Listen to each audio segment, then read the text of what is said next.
On December 4, 2019, Rick Stanton spoke to a group of news reporters outside the Los Angeles court, lending support to his friend Vern Unsworth in a $190 million lawsuit against Elon Musk.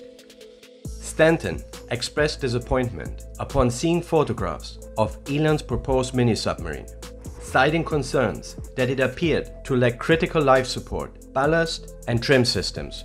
But Rick Stanton neglected to mention that the photographs of the mini-submarine that Elon Musk had sent to him were of an unfinished and unassembled prototype.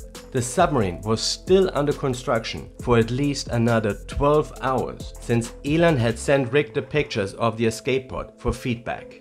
In addition, Stanton's assessment of Elon's rescue capsule was based on 2 videos that Elon had tweeted. After reviewing the footage, Stanton concluded that the escape pod was non-functional. In one video, the pod was seen maneuvering through a staged narrow passage, but there were no bubbles coming out from the escape pod. According to Stanton, this meant that the air had no way to escape and could build up pressure inside the pod.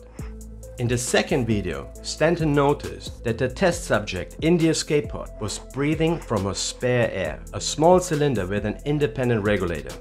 Stanton concluded from this that the pod had no internal breathing system capable of lasting more than a few minutes. It appears that Martin Ellis, who was also part of Rick Stanton's team, had similar concerns about the functionality of the mini-submarine. Martin stated that the pod did not appear to have an exhaust valve, as no bubbles were visible when the pod was in the swimming pool. The assertion that SpaceX would have placed a person inside the pod without a properly functioning life support system is utterly preposterous. As a private company contracted by the US military and NASA, SpaceX must follow strict guidelines, rules and regulations to ensure the safety and success of their missions. Failure to comply with these regulations could result in serious consequences, including loss of funding and damage to the company's reputation.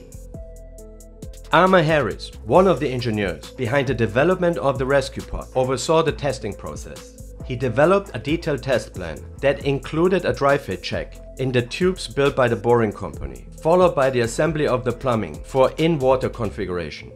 The environmental control and life support system test for the escape pod was conducted on land, which is a mandatory test that must be passed before anyone enters the water. This rigorous testing process ensured that the escape pod functioned properly and was safe to use. Nice.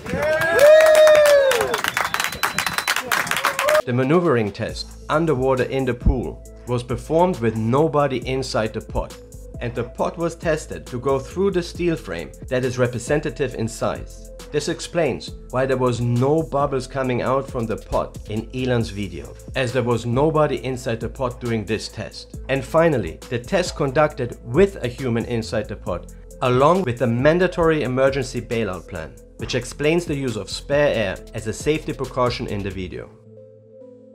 Alison Paulhill, a staffer at the Pali Charter High School, where the tests were conducted, also confirmed in an interview that the SpaceX team conducted 2 tests with the mini-submarine, one with and one without anyone inside the pod. Much to the astonishment of Martin and Rick, we presented them with additional video evidence that unequivocally depicted bubbles emanating from Elon's submarine during the testing phase. This irrefutable proof demonstrated that their earlier claims regarding the mini-sub were solely based on assumptions rather than factual information. Martin Ellis acknowledged his error, remarking, "It's evident that bubbles are being released from the pointed end, indicating the presence of an exhaust valve." In contrast, Rick, despite his no-bubble theory being debunked, simply transitioned to a new conjecture, unsupported by any evidence, expressing concerns about the potential internal CO2 buildup. Unlike Rick, Martin Ellis had a more optimistic view, as he believed that it might have been possible to rectify any issues on site if necessary, and if the divers had the chance to inspect and test it, they would have made it work. Rick also informed the media outside the court that despite believing in Elon's good intentions, he suspected that Elon's engineers must have been aware of its malfunctioning, but still decided to bring the mini-submarine to the rescue site for the sake of showboarding. The issue with Rick Stanton's statement is that during the rescue, despite supposedly dismissing Elon's submarine initially, that they were still fully supportive of the rescue pod. Elon sought reassurance from Rick, double-checking if the pod was unnecessary or wouldn't provide assistance, expressing that it would be valuable information to know. However, Rick insisted that the pod could be potentially utilized. Elon, taking extra precautions, triple-checked with Rick, emphasizing that he didn't want to transport the mini-sub via plane if Rick believed there were significant changes required. However, Rick persisted in urging Elon to continue working on the capsule, citing their concerns for the safety of the young boy named Titan. Furthermore, Elon Musk attempted to demonstrate the functionality of the escape pod to the media just hours after the rescue. He instructed his team to showcase the submarine in the swimming pool where the rescue divers had rehearsed, using a rig that had the exact dimensions of the smallest passage in the cave system.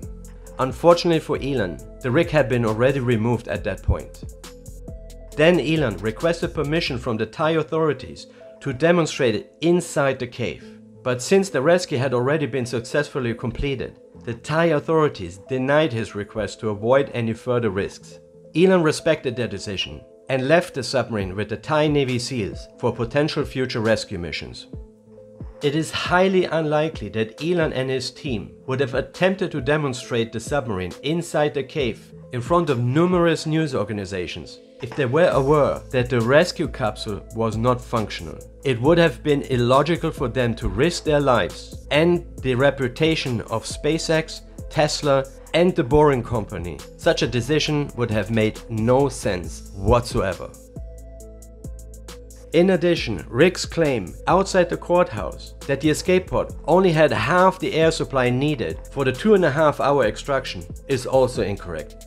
The rescue pod was designed with the ability to change tanks and check on the child simultaneously. There were several dry areas within the cave where they could have changed the oxygen tank on the mini-submarine, while ensuring the safety of the passenger.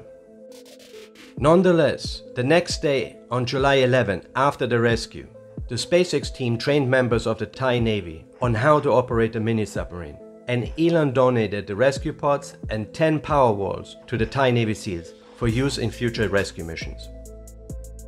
At the celebration party held at the Le Méridien Hotel in Chiang Rai, Rick Stanton and Jason Mallison had the opportunity to meet some of the SpaceX engineers, including Armor Harris. And 3 years later, Rick wrote in his book that he found it odd that the SpaceX team did not want them to see the submarine. However, the real-time text message sent by Armor Harris to the SpaceX group chat on the same night of the celebration tells a different story from what Rick conveyed in his book. According to Armor, Rick and Jason were extremely excited about the pod and expressed their willingness to help improve it. Armor even invited them to come to LA to work on it together, and the Brits enthusiastically accepted the offer. After it was explained to Rick that the Thai Navy SEALs and other rescuers, including US military personnel, had seen the mini-submarine when it arrived, he changed his tone and no longer claimed that the SpaceX team was hiding it. Instead, he suggested that the Thai Navy SEALs may have kept it from him because they wanted the escape pod in case Rick and his team were unsuccessful. After we have debunked Rick's and Martin's no bubble theory to demonstrate the submarine's operational readiness, Rick requested from us that a SpaceX engineer offer their child to be submitted inside the rescue pod. However, it seemed unnecessary to use their children, especially considering the SpaceX team had willingly entered the rescue pod themselves, adding weight to the argument against subjecting their children to the same ordeal. Among those who willingly submitted himself inside the submarine testing was Eric Krause, a spacesuit design engineer from SpaceX, who displayed unwavering confidence throughout the process. It is perplexing that Rick would make such a demand, considering that on July 7, 2018, during the pool rehearsals for the cave rescue, he requested the Thai authorities to sedate a local child for the practice session. The Thai authorities deemed this request as highly unethical and immediately declined. But when Rick's girlfriend a nurse by profession, selflessly offered to be sedated in place of a local child, Rick surprisingly declined her offer, and therefore no one was sedated for the rehearsal. even though it was very important to know if a child's airway would be maintained and if he would keep breathing.